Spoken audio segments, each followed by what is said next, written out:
Alrighty guys, so The Last Jedi has been out for the weekend, so let's talk spoilers, shall we? I've seen the film twice now. I will be seeing it for a third time tonight, and holy crap, I have a lot to discuss. Now, before I go on, this is going to be my final spoiler warning. If you guys have not seen Star Wars The Last Jedi, please go see the movie first, then come back here and we'll discuss spoilers, or watch my spoiler-free review first, then see the movie, then come here, and then let's discuss the Star Wars spoilers. Or if you don't care about spoilers, I mean, really, because there are a lot, and I mean a lot of surprises in this film, and especially I'm going to talk about in the spoiler talk. Now, I'm not going to go over every single scene in The Last Jedi, because if I did that, we'd be here forever. So what I'm going to do is I'm going to talk about some of the bigger reveals, the bigger moments, the twists, the turns, the ending of The Last Jedi. Resistance have lost their base. The Resistance, they've lost everything at this point. They're trying to get out, and they're trying to find a different planet,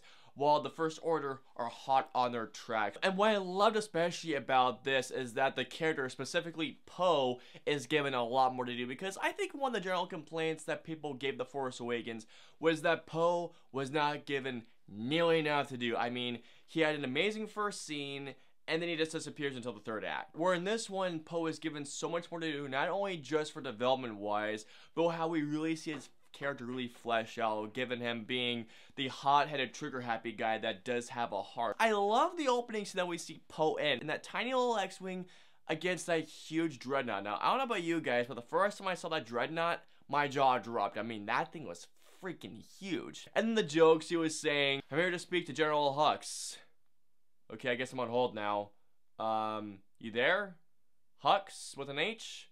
Kind of a pasty guy? I was cracking up. I don't know. I thought post-comedy worked so well in this film. One of the things I loved about this scene, along with other scenes I'm going to compare against, especially with The Force Awakens, is just how much these characters are in danger this time around, in the sense of urgency. Now, The Force Awakens definitely had a sense of urgency to it, but The Last Jedi, I thought, upped those stakes so well. Because this battle that Poe pretty much initiated, the Resistance pretty much lost half of their fleet. This scene was one of my favorites, not just because of the dire stakes that were really presented in this scene, but the visual effects and the space battles alone in this scene. I mean, I thought that Rogue One had some of the best action in the Star Wars saga.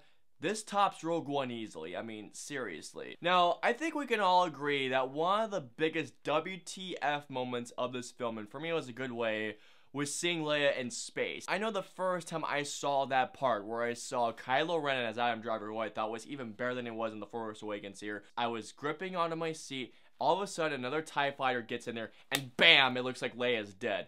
And I'm not gonna lie to you guys, the moment I saw that part, I just did this. Now, I don't know about you guys, but the shot where we see Leia just floating around in space like that, the lighting and everything that was accompanying around her, that shot was just so damn beautiful that I stand by iteration saying this is easily one of the best shot Star Wars film, if not the best shot Star Wars film, easily. Leia looks like she's dead. All of a sudden, we see her fingers move, and then she uses the Force to save her life. Now, a lot of people have been saying that she becomes Superman at that moment. Now, here's the thing, alright? Now, I'm going to bring up something that Chris Stuckman mentioned in his spoiler review, which I cannot agree more with. If I could see the Force allow people to jump high in the air or jump far distances, I could see the Force doing this to Leia. I can totally see this. And this is one of the few moments in which I not only cheered, but I let a few tears go down my face. I mean, that was a very powerful moment, and that score going there. Oh my god, I loved the score of this movie. Now, going back to the beginning of this movie, as you remember in The Force Awakens, it ended with Rey giving Luke his father's lightsaber. The thing I did not expect from this scene, I thought that Luke was gonna say to Rey, "What do you want?" Or just walk off and do something, but no, he just does this.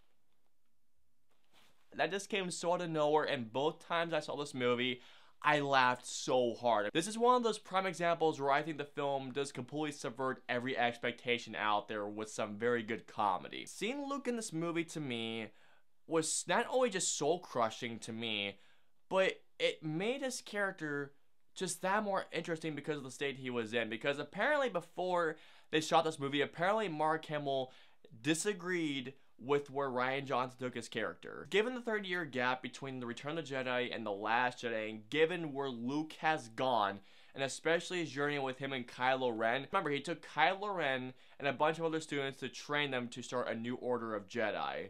Now, think about this. Think about your former apprentice, and you see nothing but darkness inside of him, alright? You failed him. But not only that, but your former apprentice takes all of your students away, burns your sacred temple, your sacred Jedi temple, takes all of them away, and turns them to the dark side. That had to have taken a serious toll on Luke, and we clearly see that. Now, I love that we saw Luke from being this honorary war hero to a broken down human being. That's what I loved so much about his character in this film. The fact that he didn't want to train Rey at all, which, okay, I can totally see Empire Strikes Back comparison. That's the one thing I can draw between this and Empire Strikes Back, was Luke not wanting to train Rey, where Yoda did not want to train Luke. That's the one comparison I can draw. Otherwise, this film is so radically different from The Empire Strikes Back anyways. Moving on from that. I love the training that Luke put Rey through, and one of my favorite moments of the training sequences was this. The comedy here I thought was just brilliant. But when Luke was like, reach out, and Rey just does this. I was just like, you gotta be kidding me. And all of a sudden, Luke just puts that freaking grass thing in between Rey's hands. And then she says, oh, I feel something. He's like, that's the Force. And he just like whips her hand. That was brilliant comedy. I loved jokes like that, seriously. But he says, reach out their feelings and breathe. And then after Rey gets all the feelings around her, but then she says, I didn't see you though. You closed yourself off from the Force. The look on Luke's face during this scene, that is not only brilliant acting from Mark Hamill, but it's brilliant direction from Rian Johnson. One of the newcomers of the Star Wars universe is Rose, played by Kelly Marie Tran, who I thought was phenomenal in this film. Now here's the thing with her and Finn. I liked their chemistry, I liked their back and forth, and I know one of the biggest complaints that reviewers had with this movie was the subplot where they go to that casino. I love this movie, alright? No doubt about that. But I can admit that that was the thing I liked least about the film, but I still didn't mind it, honestly, because I love the adventure within the adventure that these guys take. I can see what reviewers are saying, but at the same time, it didn't bother me so much. Of course, the subplot mattered the least out of all the things going on in The Last Jedi, but again, I didn't mind it so much, but I can totally see where other reviewers are coming from. I can totally see where they're coming from. I brought up subverting expectations earlier, and I'm going to bring it back for this scene, for this big reveal that happened. Now, I know that everybody out there was theorizing just who are Rey's parents. Is she a Skywalker? Is she a Kenobi? Is her lineage part of the dark side?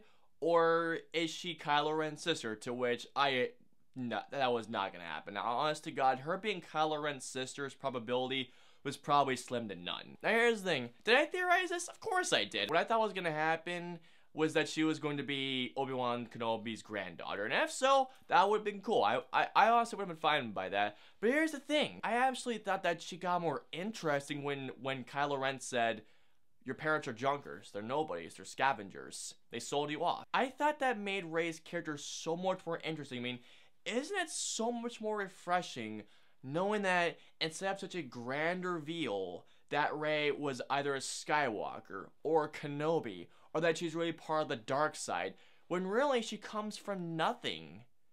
Honest to God, I feel like that was such a refresher to Rey's character that made her so much more interesting. And honestly, I commend Rian Johnson for doing this. And this is what I'm going to say right now regarding this.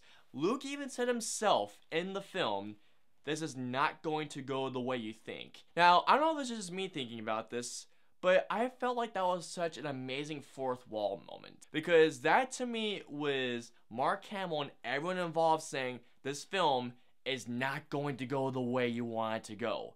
It's going to be completely different, and I loved that line. But getting back to Rey's parents, I love that scene where Rey jumps down into that one little cave, and there's those bunch of Reys.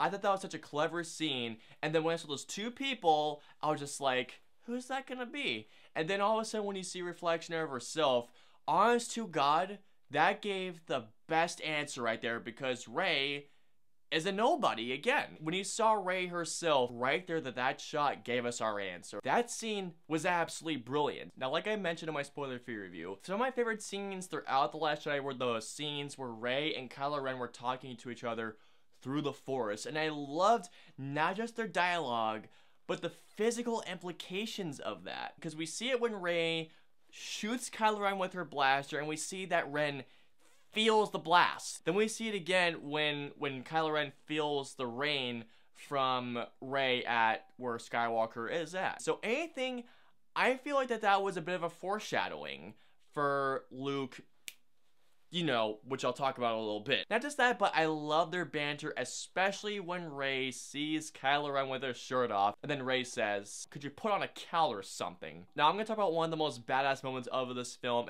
and every time I saw this, I did this. Holy shit! And that's when we see the Resistance escaping from their main ship, getting onto those transports. Then we see the First Order firing upon them, and clearly, and then they're taking heavy losses. It looks like they're screwed in toast as they're trying to get to their new base. And then we see Captain Holden, played by Laura Dern, who I thought was great in this movie. Honestly, I thought she was gonna be a Sith in a reveal, but I'm glad that she wasn't. Then we see Holden getting on the main chair, which you're turning around, and I was just going like, if she's just gonna ram into that one ship, I mean, alright, I'll accept that. But then we see her going into light speed, and all of a sudden, that huge cruiser just dashing through every single First Order ship like nothing. I'm thinking about the shots right now. Holy shit. And actually one of my friends who I took with me to see this had this reaction that had me and the audience dying. Instant kill! I don't know if you guys remember seeing a Twitter post I made after Variety posted a review, but I mentioned that if you guys have not seen the film, do not read Variety's review because they spoiled one of the biggest surprises. And this surprise had me grinning and had everybody in both of my screenings doing this. What? And that was the return of Yoda. Now, I don't know about you guys, but the moment I saw this, a couple tears went down my face. Because I never thought that it's making me emotional just talking about it. It just, oh.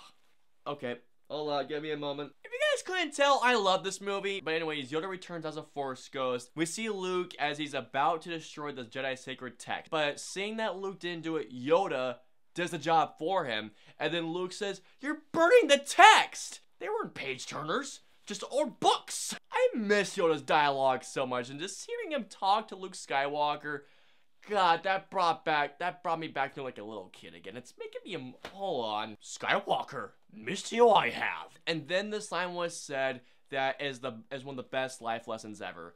Failure is the greatest teacher. Yoda talking to Luke saying, pass down what you learned. Not only your success, but your failures to future generations. Now, another comparison I'm gonna bring on board here is a comparison that I know a lot of people are gonna bring up, and I'm gonna agree with them, but it was used in the best way possible. And that's when Rey goes to Kylo Ren, and Kylo Ren takes her to Supreme Leader Snoke.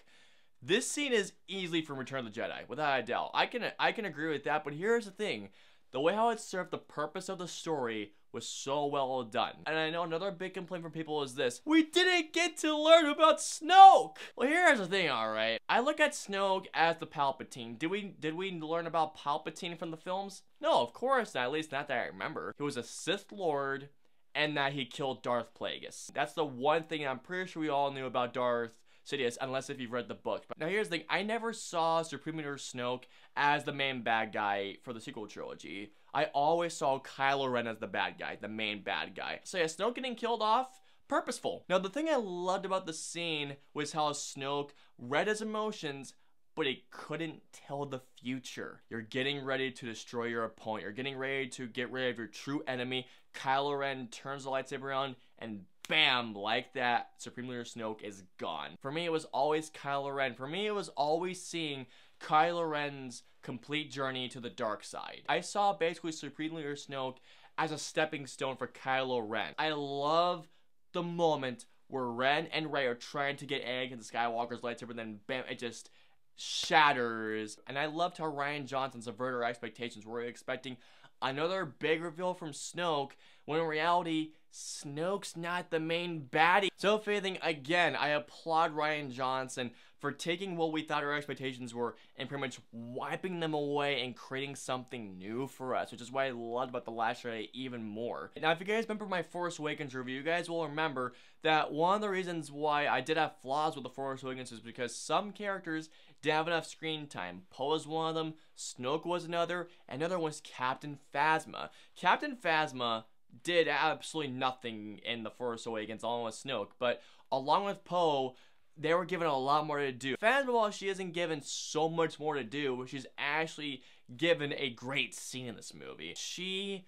Hux, and DJ, and I don't know about you guys, but while I was expecting more of a bigger role for Benicio del Toro, I'm expecting that he'll be given a bigger role in episode 9, we'll see, but I did like Benicio del Toro in this movie, I actually did. But the thing I loved about this scene was Finn and Phasma finally fighting.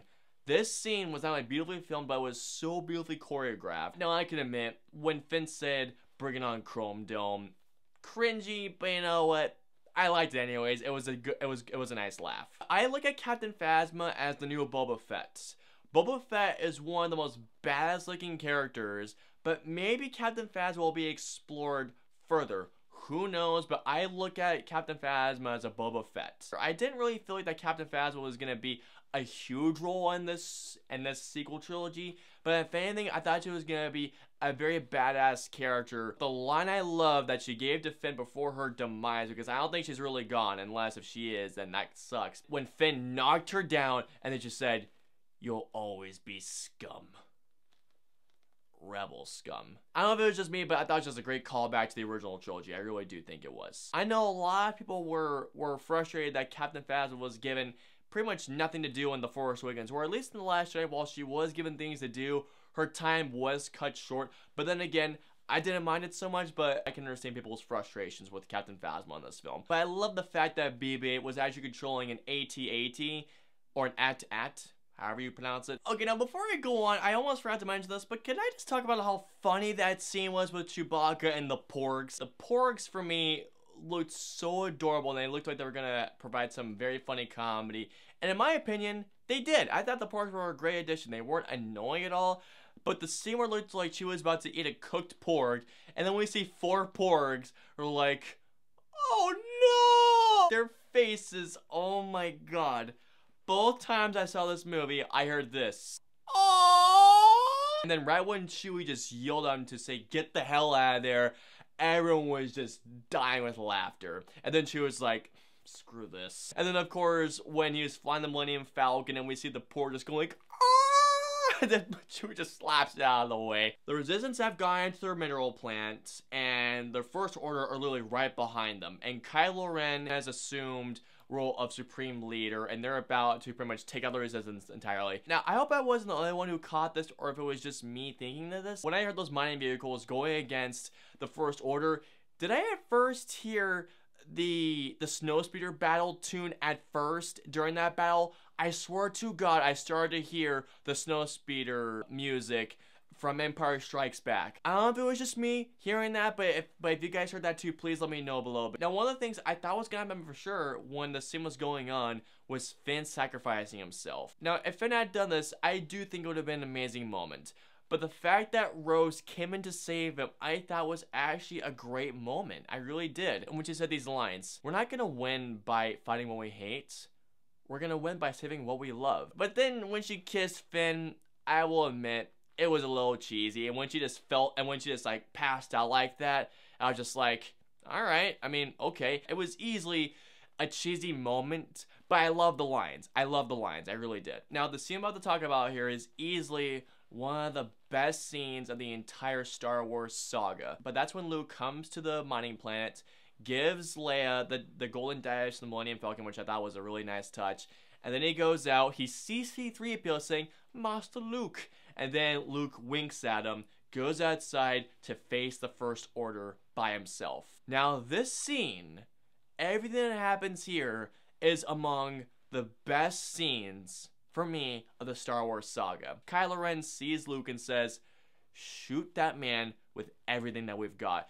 The entire First Order unloads on him, and Hux, with this great moment of comedy, says, You think you've got him? Luke just steps forward, and then he does, I think, one of the most badass things he could have ever done, and that's this. That right there is one of my favorite moments of the saga right there. Then Ren comes down and engages in a lightsaber duel. Luke tells him he's sorry that he failed him, and Ren says, "I'm sure you are." That had me laughing, it did. So then after that, we hear Kylo Ren say, "I will destroy everything, the Resistance, everything." I know I'm paraphrasing. And then Luke says, "Everything that you just said was wrong.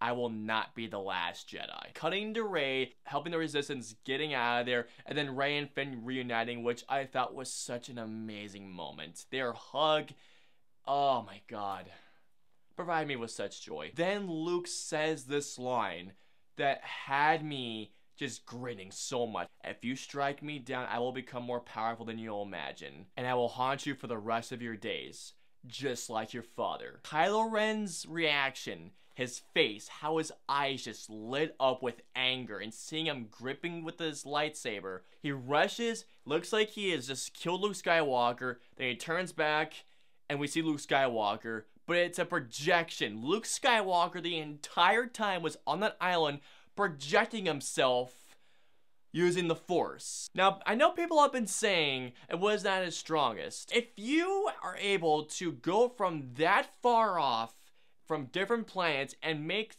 project yourself, making everyone think that you're real, I don't know what's stronger than that. Besides saving yourself from being killed in space, but still, that moment, both times I saw it, this happened. Yeah! Then after that, Luke says, "See you around, kid." He vanishes, Kylo Ren screams. Then afterwards, these next few shots, I think are not only some of the most heartbreaking moments, but one of the most powerful moments of the Star Wars saga. So Luke goes back to the island, and he's fallen off his rock, and he just looks done. It looks like his energy is completely wasted. Rey and Leia sense a huge disturbance of the Force.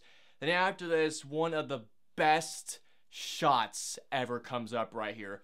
Luke gets up, he looks to the sky, and you hear the score from A New Hope playing. He looks to the sky, and him just looking at the twin suns.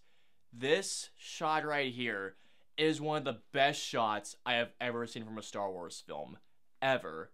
Then after that, Luke vanishes. Normally, where I would be sad, the first time I saw this scene, I wasn't a broken human being, believe it or not. The first time and the second time I saw it just remind me not only the themes of letting go of the past, but moving forward with the future. When Luke goes out there to stall for the Resistance, remind me right there that Luke is going to be the fire to get the spark to get the new Resistance started. And that shot of Luke, I'm getting emotional as I think about that shot, because that was one of the most powerful moments of the entire franchise. I never thought I would see a moment that powerful from a Star Wars movie in years, and Rian Johnson put that moment in this movie, and that's why I love Last Jedi so much. One of the reasons why I love this film. But then Rey and Leia in the final scene say to each other, or the second to final scene, my bad, they say, "I felt Luke go, but it wasn't sad. It was with peace and purpose." And again, that's why I iterate is that scene of Luke was him letting go. Becoming a Force ghost for sure, but it was him letting go to pave the way for a new generation of Jedi. Then afterwards, in the final scene, we see the three kids who were in the petting area. Not really the petting area, but the area with the animals, with that casino planets. And this little kid just walks away, uses the Force on a broom. We possibly see the next generation of Jedi coming up and the movie ends. I know a lot of people say that this movie doesn't take risks.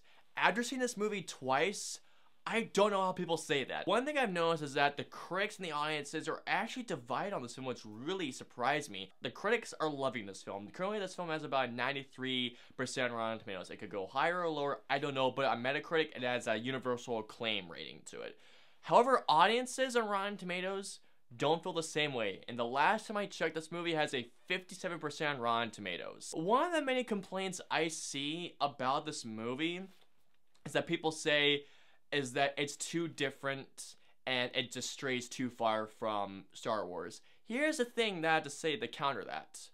When The Force Awakens came out, It's so close to the formula. It did it. I'm not gonna lie. There are a lot of set pieces and a lot of story beats that are very similar to A New Hope.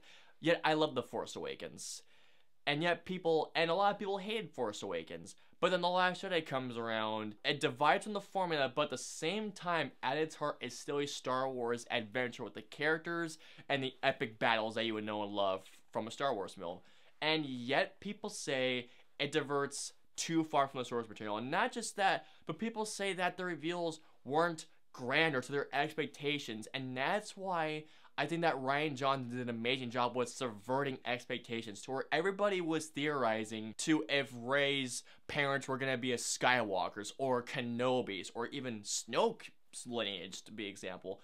Rian Johnson takes those expectations and he makes it almost ground Star Wars in a realism-like aspect in which I have never seen done before in a Star Wars movie. Now, I know everyone's going to ask me this one thing. Has your rating or have your thoughts changed on The Last Jedi?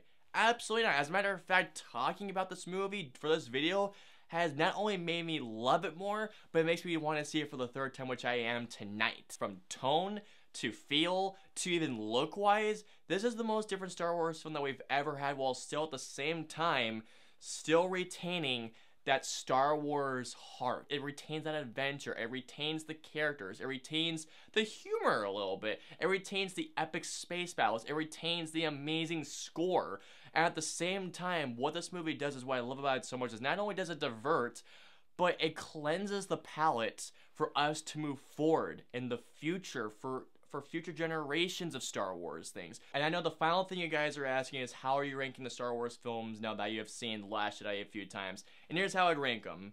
Going from the worst to the best.